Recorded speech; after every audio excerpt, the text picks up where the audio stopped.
Hello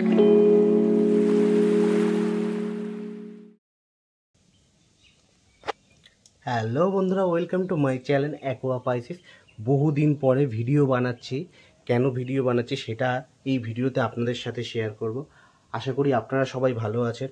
আমারও অনেক কিছু পরিবর্তন হয়ে গেছে, তাই জন্য এতদিন ভিডিও দিতে পারিনি।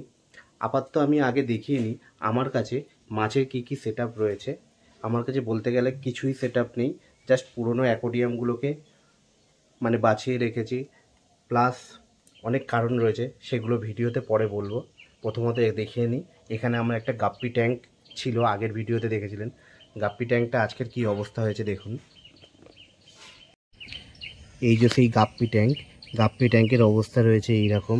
এখানে মাত্র 3টে গাপ্পি রয়েছে, দেখতে পাচ্ছেন। তার মধ্যে একটা ফিমেল রয়েছে, বাকি 2টো মেল রয়েছে। আর তার সাথে এখানে একটা আলাদা চেম্বার করে দিয়েছি, দেখতে পাচ্ছেন। বড় অ্যাকোয়ারিয়ামের ভেতরে একটা ছোট অ্যাকোয়ারিয়াম, আলাদা চেম্বার। এখানে ছোট কিছু বাচ্চা দিয়েছিল গাপ্পি, যে এই যে দেখতে পাচ্ছেন এই বাচ্চাগুলো রয়েছে। তার মধ্যে মাত্র মনে হয় 2টো বাচ্চা বেঁচে আছে, তাছাড়া অ্যাকোয়ারিয়ামটা সম্পূর্ণ নোংরা হয়ে গেছে।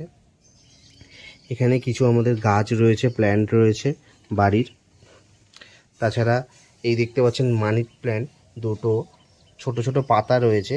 পরবর্তীকালে এগুলো নিয়েও ভিডিও আমি বানাবো, এই মানি প্ল্যান্টটা কেন জলের মধ্যে রাখা রয়েছে। এবার চলে আসি আমার মেন অ্যাকোয়ারিয়ামে। এখানে রয়েছে আমার বড় অ্যাকোয়ারিয়ামটা, যেটা 1.5 ফিটের ছিল, গালিফ স্ট্রিট থেকে কিনেছিলাম। দেখতে পাচ্ছেন 2টো মাত্র অস্কার রয়েছে, তাছাড়া কোনো মাছ আপাতত অ্যাভেলেবেল নেই আমার কাছে। এই অস্কার 2টো গালিফ স্ট্রিট থেকে এনেছিলাম, মাত্র 150 টাকা করে পিস নিয়েছিল অস্কার 2টো।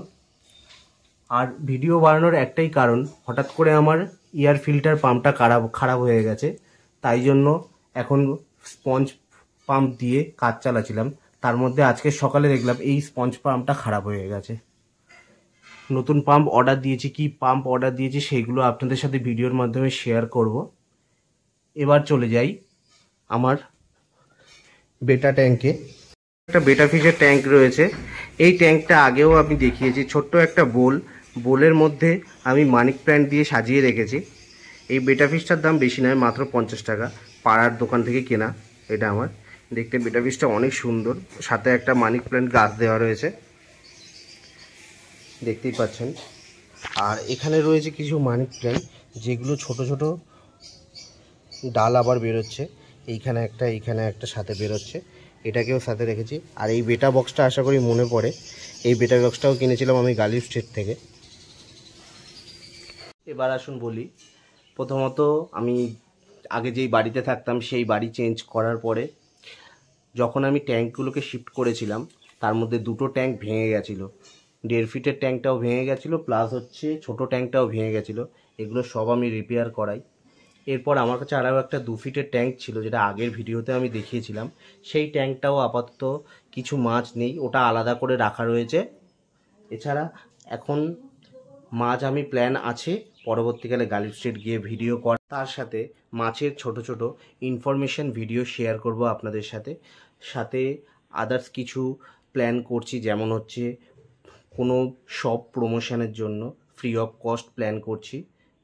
আমি আমার বায়োতে মেল দিয়ে রেখেছি, কেউ যদি ফ্রিতে শপ প্রমোশন করান তাহলে আমাকে মেল করতে পারেন, সে বা ইনস্টাগ্রামে আমাকে পেয়ে যাবেন। ইনস্টাগ্রামে আইডি দেওয়া রয়েছে ইউটিউবের বায়োতে। তাছাড়া আরও প্ল্যান রয়েছে, দেখা যাক পরবর্তীকালে কি কি করতে পারি। আপাতত ভিডিওটি আজকের বেশি বড় করব না, শর্টের মাধ্যমে আপনাদের সাথে কিছু কিছু ভিডিও শেয়ার করতে থাকবো এরকমভাবেই। আপনাদের সাপোর্ট আর মোটিভেশন চাই, কারণ দেখতে পাচ্ছি অনেক মানুষ আছে যারা সাবস্ক্রাইব না করেই আমার চ্যানেলটিকে দেখে চলেছে, যেখানে আমি অ্যানালিটিক্সও দিয়ে দিয়েছি, নিচে দেখে নিতে পারেন আপনি।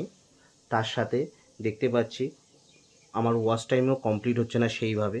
তো প্লিজ আপনারা ভিডিওটিকে সম্পূর্ণভাবে দেখুন, চেষ্টা করছি আরও ভালো ইনফরমেটিভ ভিডিও আপনাদের সাথে শেয়ার করার জন্য। আজকের মতন এখানেই, দেখা হচ্ছে পরের ভিডিওতে। ততক্ষণের জন্য গুড বাই।